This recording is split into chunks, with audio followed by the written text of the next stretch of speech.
প্ৰথমতে মই মোৰ ইউটিউব চেনেল সকলোকে স্বাগতম জনাইছোঁ আৰু আজি আমি এই ভিডিঅ'টোত অসম বুৰঞ্জীৰ বিষয়ে আলোচনা কৰিম। বিশেষকৈ আমি আজি এই ভিডিঅ'টোত অসম বুৰঞ্জীৰ আহোম ৰাজত্বৰ বিষয়ে আলোচনা কৰিম আৰু অসম বুৰঞ্জীত এটা উল্লেখযোগ্য অধ্যায় হ'ল আহোম ৰাজত্ব। আহোম ৰাজত্বৰ অবিহনে অসম বুৰঞ্জী আধৰুৱা হ'ব। গতিকে আহোম ৰাজত্ব হ'ল অসম বুৰঞ্জীৰ এক উল্লেখযোগ্য অধ্যায়। গতিকে আজি আমি এই ভিডিঅ'টোত আহোম ৰাজত্বৰ বিষয়ে আলোচনা কৰিম। আৰু যদি আপোনালোকে আসাম পুলিচ এছআই বা আসাম পুলিচ AB UB বা অসমৰ অন্যান্য কম্পিটিটিভ এক্সামসমূহৰ বাবে প্ৰিপেৰেশ্যন চলাই আছে তেন্তে আপোনালোকৰ বাবে এই ভিডিঅ'টো বিশেষ ইম্পৰ্টেণ্ট হ'ব। গতিকে এই ভিডিঅ'টো স্কিপ নকৰাকৈ শেষলৈকে চাব। আৰু ইয়াৰ আগতে যদি আপোনালোকে মোৰ চেনেলটো ছাবস্ক্ৰাইব কৰা নাই অনুগ্ৰহ কৰি মোৰ চেনেলটো ছাবস্ক্ৰাইব কৰি লগতে থকা ন'টিফিকেশ্যন বেলটো টিপি ৰাখিবলৈ নাপাহৰিব, যাতে মই আপলোড কৰা সকলো ধৰণৰ এডুকেশ্যনেল ভিডিঅ'ৰ ন'টিফিকেশ্যন আপোনালোকে লাভ কৰে। আৰু যিসকলে মোৰ চেনেলটো ছাবস্ক্ৰাইব কৰি আহিছে তেওঁলোকলৈ অশেষ ধন্যবাদ। আৰু ইয়াৰ আগতেও মই অসম বুৰঞ্জীৰ ওপৰত এটা ভিডিঅ' বনাইছিলোঁ, আৰু যদি আপোনালোকে ভিডিঅ'টো চোৱা নাই তেন্তে ডেছক্ৰিপশ্যন বক্সত লিংক দি দিম, আপোনালোকে গৈ চাই ল'ব পাৰিব। আৰু আহোম ৰাজ্য প্ৰতিষ্ঠা কৰিছিলে চুকাফা। চুকাফাই আহোম ৰাজ্য প্ৰতিষ্ঠা কৰিছিলে। গতিকে ইয়াতে প্ৰশ্ন হ'ব পাৰে যে আহোম সাম্ৰাজ্যৰ প্ৰতিষ্ঠাতা কোন আছিল, বা আহোমৰ প্ৰথম ৰজাজনৰ নাম কি আছিল, বা আহোমৰ প্ৰথম ৰজা কোন আছিল। গতিকে ইয়াৰ উত্তৰটো হ'ব চুকাফা। চুকাফা আছিলে আহোম সাম্ৰাজ্যৰ প্ৰতিষ্ঠাতা আৰু আহোমৰ প্ৰথমজন ৰজা। ইয়াৰ পিছত আছে কিমান চনত চুকাফা অসমলৈ আহিছিল, বা কিমান চনত আহোমসকল অসমলৈ আহিছিল। আৰু ইয়াৰ উত্তৰটো হ'ব 1228 চনত। 1228 চনত চুকাফা বা আহোমসকল অসমলৈ আহিছিল। ইয়াৰ পিছত আছে আহোমসকলে অসমলৈ অহাৰ পূৰ্বে ক'ত বসবাস কৰিছিল, বা আহোমসকল ক'ৰ পৰা অসমলৈ আহিছিল। আহোমসকল অসমলৈ অহাৰ পূৰ্বে ক'ত বসবাস কৰিছিল, বা আহোমসকল ক'ৰ পৰা অসমলৈ আহিছিল। আৰু ইয়াৰ উত্তৰটো হ'ব দক্ষিণ চীনৰ মংলুং বা মৌলুং ৰাজ্যত আহোমসকল অসমলৈ অহাৰ পূৰ্বে তেওঁলোকে তাত বসবাস কৰিছিল, বা আহোমসকল মৌলুং ৰাজ্যৰ পৰা, দক্ষিণ চীনৰ মৌলুং ৰাজ্যৰ পৰা তেওঁলোক অসমলৈ আহিছিল। ইয়াৰ পিছৰ কুৱেশ্যনটো আছে চুকাফা কেতিয়া আহোমৰ ৰজা হয়। চুকাফা 1228 চনত অসমলৈ আহিছিলে, আৰু 1228 চনত অসমলৈ অহাৰ পিছত তেওঁ নিজকে কেতিয়া আহোমৰ ৰজা হিচাপে ঘোষণা কৰে, বা আহোমৰ ৰজা হয়। আৰু ইয়াৰ এনচাৰটো হ'ব 1229 চনত। 1229 চনত চুকাফা আহোমৰ ৰজা হয়, অৰ্থাৎ 1228 চনত অহাৰ পিছত এবছৰৰ পিছত 1229 চনত চুকাফা আহোমৰ ৰজা হয়। ইয়াৰ পিছৰ কুৱেশ্যনটো আছে চুকাফাই ক'ত ৰাজধানী স্থাপন কৰিছিল, অৰ্থাৎ আহোমসকল দক্ষিণ চীনৰ মৌলুং ৰাজ্যৰ পৰা আহিছিলে, তেওঁলোকে অসমলৈ 1228 চনত আহিছিলে, আৰু 1229 চনত চুকাফা আহোমৰ প্ৰথম ৰজা হৈছিলে। ইয়াৰ পিছত চুকাফাই ৰজা হৈ পেলাই তেওঁ ৰাজধানী ক'ত স্থাপন কৰিছিলে, অসমৰ ক'ত তেওঁ ৰাজধানী স্থাপন কৰিছিলে। আৰু ইয়াৰ উত্তৰটো হ'ব শিৱসাগৰ জিলাৰ চৰাইদেউত। শিৱসাগৰ জিলাৰ চৰাইদেউত চুকাফাই আহোমৰ ৰাজধানী স্থাপন কৰিছিল। আৰু ইয়াৰ লগতে আৰু এটা প্ৰশ্ন হ'ব পাৰে যে চুকাফাই কিমান চনত চৰাইদেউত ৰাজধানী স্থাপন কৰিছিল। চুকাফাই কিমান চনত চৰাইদেউত আহোমৰ ৰাজধানী স্থাপন কৰিছিল। আৰু ইয়াৰ উত্তৰটো হ'ব 1253 চনত। 1253 চনত চুকাফাই চৰাইদেউত ৰাজধানী স্থাপন কৰিছিল। ইয়াৰ পিছত আছে 7 ৰাজ মাৰি 1 ৰাজ কৰাৰ কথা কোনজন ৰজাৰ লগত জড়িত, অৰ্থাৎ এই কথাষাৰ 7 ৰাজ মাৰি 1 ৰাজ কৰাৰ কথাষাৰ কোনজন আহোম ৰজাৰ লগত জড়িত। আৰু ইয়াৰ উত্তৰটো হ'ব চুকাফা। চুকাফাৰ লগত, আহোম ৰজা চুকাফাৰ লগত এই কথাষাৰ জড়িত।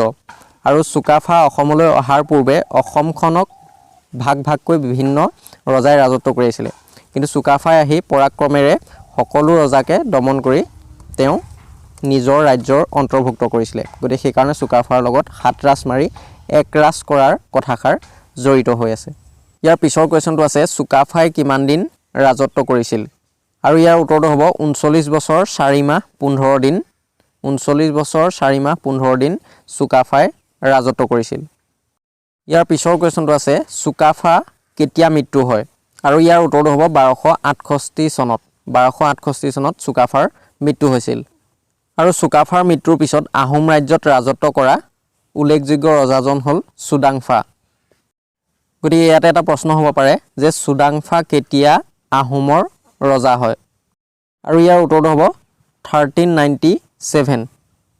আৰু আহোম ৰজা চুডাংফাক বামুণী কোঁৱৰ নামেৰেও জনা যায়, কিয়নো তেওঁ সৰুৰে পৰা ব্ৰাহ্মণ পৰিয়ালত লালিত পালিত হৈছিল, সেইকাৰণে তেওঁক বামুণী কোঁৱৰ বুলিও জনা যায়। গতিকে ইয়াতে প্ৰশ্ন হ'ব পাৰে যে কোনজন আহোমৰ ৰজাক বামুণী কোঁৱৰ বুলি জনা যায়। আৰু ইয়াৰ উত্তৰটো হ'ব চুডাংফা। চুডাংফাক বামুণী কোঁৱৰ বুলি জনা যায়। ইয়াৰ পিছৰ কুৱেশ্যনটো আছে কোনজন আহোম ৰজাই প্ৰথম হিন্দু ধৰ্ম গ্ৰহণ কৰিছিল? আৰু হিন্দু ধৰ্ম গ্ৰহণ কৰা আহোমৰ প্ৰথম ৰজাজন হ'ল চুডাংফা বা বামুণী কোঁৱৰ।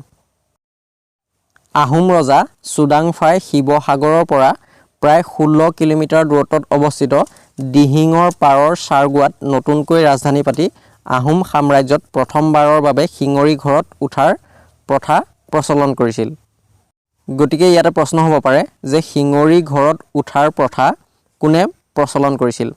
আহোমৰ কোনজন ৰজাই শিঙৰি ঘৰত উঠাৰ প্ৰথা প্ৰচলন কৰিছিল? আৰু ইয়াৰ উত্তৰটো হ'ব চুডাংফা বা বামুণী কোঁৱৰ।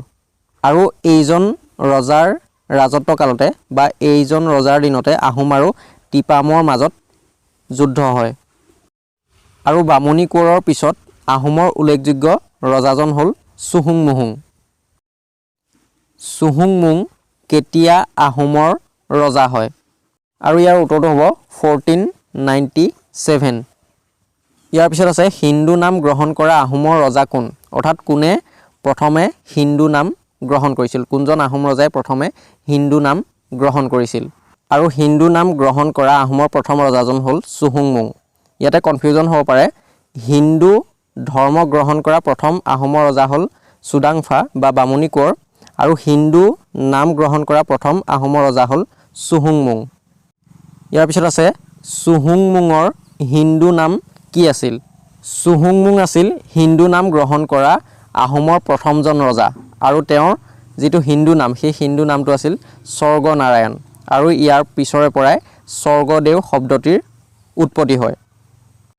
চুহুংমুং বা স্বৰ্গনাৰায়ণে আহোমৰ ৰাজধানী পূৰ্বৰ চাৰগোৱাৰ পৰা দিহিঙৰ পাৰৰ বকতালৈ স্থানান্তৰিত কৰিছিল আৰু সেইবাবে তেওঁক দিহিঙীয়া ৰজা বুলি জনা যায়, কিয়নো তেওঁ দিহিঙৰ পাৰৰ বকতালৈ তেওঁ আহোমৰ ৰাজধানী স্থানান্তৰিত কৰিছিল আৰু সেইবাবে তেওঁক দিহিঙীয়া ৰজা বুলি জনা যায়। গতিকে এটা প্ৰশ্ন হ'ব পাৰে যে দিহিঙীয়া ৰজা বুলি কোনজন আহোম ৰজাক জনা যায়? আৰু ইয়াৰ উত্তৰটো হ'ব চুহুংমুং বা স্বৰ্গনাৰায়ণ। চুহুংমুং বা স্বৰ্গনাৰায়ণক দিহিঙীয়া ৰজা বুলি জনা যায়। ইয়াৰ পিছৰ কুৱেশ্যনটো আছে কোনজন আহোমৰ ৰজাৰ দিনত চুতীয়া ৰাজ্য আহোম ৰাজ্যৰ অন্তৰ্গত হৈছিল? আৰু ইয়াৰ এনচাৰটো হ'ব চুহুংমুং বা স্বৰ্গনাৰায়ণ। চুহুংমুং বা স্বৰ্গনাৰায়ণৰ দিনতে আহোম আৰু চুতীয়াসকলৰ মাজত যুদ্ধ হৈছিল আৰু এই যুদ্ধত চুতীয়াসকল পৰাজিত হৈছিল আৰু সেই চুতীয়া ৰাজ্য আহোম ৰাজ্যৰ অন্তৰ্গত হৈছিল। ইয়াৰ পিছৰ কুৱেশ্যনটো আছে কোনজন আহোম ৰজাৰ ৰাজত্বকালত প্ৰথম লোকপিয়ল আৰম্ভ কৰা হয়? আৰু ইয়াৰ উত্তৰটো হ'ব চুহুংমুং বা স্বৰ্গনাৰায়ণ। চুহুংমুং বা স্বৰ্গনাৰায়ণৰ দিনতে প্ৰথমে লোকপিয়ল আৰম্ভ কৰা হৈছিল। তেওঁৰ দিনতে মুছলমানসকলে 3বাৰ অসম আক্ৰমণ কৰিছিল। অৰ্থাৎ চুহুংমুং বা স্বৰ্গনাৰায়ণৰ দিনতে মুছলমানসকলে 3বাৰ অসম আক্ৰমণ কৰিছিল আৰু এই ৰণতে আহোমসকলে খাৰ বাৰুদ আৰু শিলৈৰ ব্যৱহাৰ শিকে। ইয়াৰ পিছত আছে কোনজন আহোম ৰজাই আহোমৰ পূৰ্বৰ আইজোতা শব্দৰ পৰিৱৰ্তে হিন্দুৰ শকাব্দ প্ৰচলন কৰিছিল? আৰু ইয়াৰ উত্তৰটো হ'ব চুহুংমুং।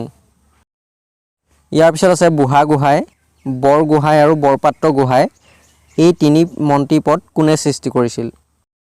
আৰু ইয়াৰ উত্তৰটো হ'ব চুহুংমুং বা স্বৰ্গনাৰায়ণে বুঢ়াগোহাঁই, বৰপাত্ৰ গোহাঁই আৰু বৰগোহাঁই এই 3 মন্ত্ৰীপদ সৃষ্টি কৰিছিল। চুহুংমুং বা স্বৰ্গনাৰায়ণৰ পিছত তেওঁৰ পুত্ৰ চুকলেংমুং আহোমৰ ৰজা হয়।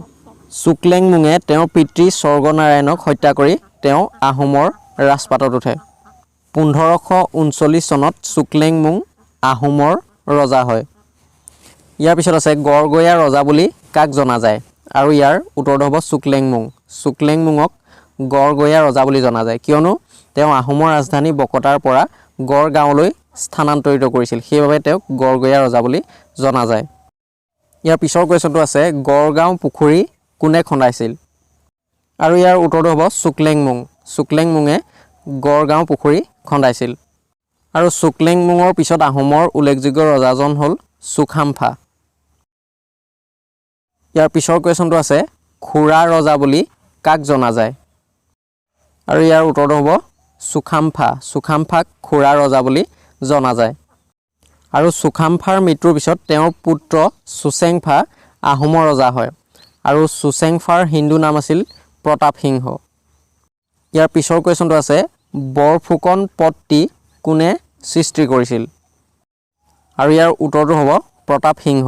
প্ৰতাপ সিংহই বৰফুকন পদটি সৃষ্টি কৰিছিল। ইয়াৰ পিছৰ কুৱেশ্যনটো আছে বৰবৰুৱা পদটি কোনে সৃষ্টি কৰিছিল? আৰু ইয়াৰ এনচাৰটো হ'ব প্ৰতাপ সিংহ।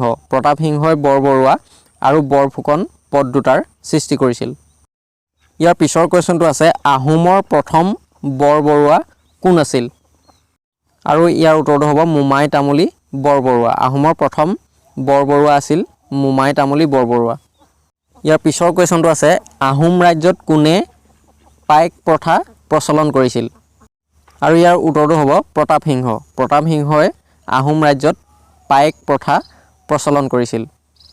ইয়াৰ পিছত আছে কোনজন আহোম ৰজাৰ ৰাজত্ব কালত দেৱোত্তৰ আৰু ব্ৰহ্মোত্তৰ মাটি দিয়াৰ নিয়ম প্ৰৱৰ্তন কৰা হয়? আৰু ইয়াৰ উত্তৰটো হ'ব প্ৰতাপ সিংহ। ইয়াৰ পিছৰ কুৱেশ্যনটো আছে কোনজন আহোম ৰজাক বুদ্ধি স্বৰ্গনাৰায়ণ নামেৰে জনা যায়? আৰু ইয়াৰ উত্তৰটো হ'ব প্ৰতাপ সিংহ। প্ৰতাপ সিংহক বুদ্ধি স্বৰ্গনাৰায়ণ নামেৰে জনা যায়, কিয়নো ৰাজনৈতিক ক্ষেত্ৰত অতি চতুৰ হোৱাৰ কাৰণে প্ৰতাপ সিংহক বুদ্ধি স্বৰ্গনাৰায়ণ নামেৰে জনা যায়। কোনজন আহোমৰ ৰজাক ভগা ৰজা বুলি কোৱা হয়? আৰু ইয়াৰ উত্তৰটো হ'ব চুৰামফা। চুৰামফাক ভগা ৰজা বুলি কোৱা হয়। ইয়াৰ পিছত আছে নৰিয়া ৰজা বা কেঁকুৰা ৰজা বুলি কাক জনা যায়? আৰু ইয়াৰ উত্তৰটো হ'ব চুটিনফা। ইয়াৰ পিছত চুটিনফাৰ মৃত্যুৰ পিছত 1648 চনত চুটামলা ওৰফে জয়ধ্বজ সিংহ আহোমৰ ৰাজপাটত উঠে। ইয়াৰ পিছৰ কুৱেশ্যনটো আছে ভগনীয়া ৰজা বুলি কাক কোৱা হয়? আৰু ইয়াৰ উত্তৰটো হ'ব জয়ধ্বজ সিংহ। জয়ধ্বজ সিংহক ভগনীয়া ৰজা বুলি কোৱা হয়, কিয়নো তেওঁ আহোম আৰু মোগলৰ এবাৰ ৰণ হওঁতে তেওঁ পলাই গৈছিল, সেইকাৰণে তেওঁক ভগনীয়া ৰজা বুলি কোৱা হয়। ইয়াৰ পিছত আছে শৰণীয়া ৰজা বুলি কাক কোৱা হয়? আৰু ইয়াৰ উত্তৰটো হ'ব জয়ধ্বজ সিংহ। আৰু তেওঁৱেই বৈষ্ণৱ সত্ৰাধিকাৰৰ ওচৰত শৰণ লোৱা আহোমৰ প্ৰথমজন ৰজা। গতিকে ইয়াতে প্ৰশ্ন হ'ব পাৰে যে বৈষ্ণৱ সত্ৰাধিকাৰৰ ওচৰত শৰণ লোৱা আহোমৰ প্ৰথম ৰজাজনৰ নাম কি? আৰু ইয়াৰ উত্তৰ হ'ব জয়ধ্বজ সিংহ। ইয়াৰ পিছত আছে কোনজন আহোম ৰজাৰ ৰাজত্ব কালত মীৰ জুমলাই অসম আক্ৰমণ কৰিছিল? আৰু ইয়াৰ উত্তৰটো হ'ব জয়ধ্বজ সিংহ। জয়ধ্বজ সিংহৰ ৰাজত্ব কালতে মীৰ জুমলাই অসম আক্ৰমণ কৰিছিল, আৰু এই আক্ৰমণতে জয়ধ্বজ সিংহ পলাই গৈছিল বা ভাগি গৈছিল, আৰু সেইকাৰণে তেওঁক ভগনীয়া ৰজা বুলি কোৱা হয়। ইয়াৰ পিছৰ কুৱেশ্যনটো আছে কিমান চনত মীৰ জুমলাই অসম আক্ৰমণ কৰি আহোমৰ ৰাজধানী গড়গাঁও দখল কৰিছিল? আৰু ইয়াৰ উত্তৰটো হ'ব 1662। গতিকে 1662 চনত মীৰ জুমলাই অসম আক্ৰমণ কৰি অসমৰ ৰাজধানী গড়গাঁও দখল কৰিছিল। আৰু এই যুদ্ধৰ ফলতে আহোম আৰু মোগলৰ মাজত ঘিলাজাৰী ঘাটত এক সন্ধি হৈছিল, আৰু যাক ঘিলাজাৰী ঘাটৰ সন্ধি বুলি কোৱা হয়। আৰু ইয়াতে প্ৰশ্ন হ'ব পাৰে যে ঘিলাজাৰী ঘাটৰ সন্ধি কাৰ কাৰ মাজত হৈছিল? গতিকে ইয়াৰ উত্তৰটো হ'ব আহোম আৰু মোগলৰ মাজত। আহোম আৰু মোগলৰ মাজত ঘিলাজাৰী ঘাটৰ সন্ধি হৈছিল। ইয়াৰ পিছৰ কুৱেশ্যনটো আছে ঘিলাজাৰী ঘাটৰ সন্ধি কিমান চনত সংঘটিত হৈছিল, বা কিমান চনত ঘিলাজাৰী ঘাটৰ সন্ধি হৈছিল? আৰু ইয়াৰ উত্তৰটো হ'ব 1663 চনত। আহোম আৰু মোগলৰ মাজত ঘিলাজাৰী ঘাটৰ সন্ধি 1663 চনত হৈছিল। ইয়াৰ পিছৰ কুৱেশ্যনটো আছে ঘিলাজাৰী ঘাটৰ সন্ধি অনুসৰি আহোম ৰাজ্যৰ সীমাৰেখা কোন ঠাইলৈকে নিৰ্ধাৰিত কৰা হয়? আৰু ঘিলাজাৰী ঘাটৰ সন্ধি অনুসৰি ব্ৰহ্মপুত্ৰৰ উত্তৰ পাৰে ভৰলী নদী আৰু দক্ষিণ পাৰে কলং নদীলৈকে আহোমৰ ৰাজ্যৰ সীমাৰেখা নিৰ্ধাৰিত হৈছিল। ইয়াৰ পিছৰ কুৱেশ্যনটো আছে চেউনী আলি কোনে নিৰ্মাণ কৰাইছিল? আৰু ইয়াৰ উত্তৰটো হ'ব জয়ধ্বজ সিংহ। জয়ধ্বজ সিংহই চেউনী আলি নিৰ্মাণ কৰাইছিল। আৰু ইয়াৰ উপৰিও জয়ধ্বজ সিংহই ভোমোৰাগুৰি আলি আৰু ভটিয়াপাৰৰ পুখুৰী খন্দাইছিল। আৰু ইয়াৰ উপৰি জয়ধ্বজ সিংহই ভোমোৰাগুৰি আলি নিৰ্মাণ কৰাইছিল আৰু ভটিয়াপাৰৰ পুখুৰী খন্দাইছিল। ইয়াৰ পিছত আছে চুপুংমুঙৰ হিন্দু নাম কি আছিল? আৰু ইয়াৰ উত্তৰটো হ'ব চক্ৰধ্বজ সিংহ। ইয়াৰ পিছৰ কুৱেশ্যনটো আছে কিমান চনত আহোমে মোগলৰ হাতৰ পৰা গুৱাহাটী আৰু পাণ্ডু উদ্ধাৰ কৰিছিল? আৰু এইটো হ'ব 1667। ইয়াৰ পিছৰ কুৱেশ্যনটো আছে চুনাটফাৰ হিন্দু নাম কি আছিল? আৰু ইয়াৰ উত্তৰটো হ'ব উদয়াদিত্য সিংহ। ইয়াৰ পিছৰ কুৱেশ্যনটো আছে কোনজন আহোম ৰজাৰ ৰাজত্ব কালত শৰাইঘাটৰ যুদ্ধ সংঘটিত হৈছিল? আৰু ইয়াৰ উত্তৰটো হ'ব উদয়াদিত্য সিংহ। উদয়াদিত্য সিংহৰ ৰাজত্ব কালতে শৰাইঘাটৰ যুদ্ধ সংঘটিত হৈছিল। ইয়াৰ পিছত আছে শৰাইঘাটৰ যুদ্ধত আহোমৰ সেনাপতি কোন আছিল? আৰু শৰাইঘাটৰ যুদ্ধৰ সময়ত আহোমৰ সেনাপতি আছিল বীৰ লাচিত বৰফুকন।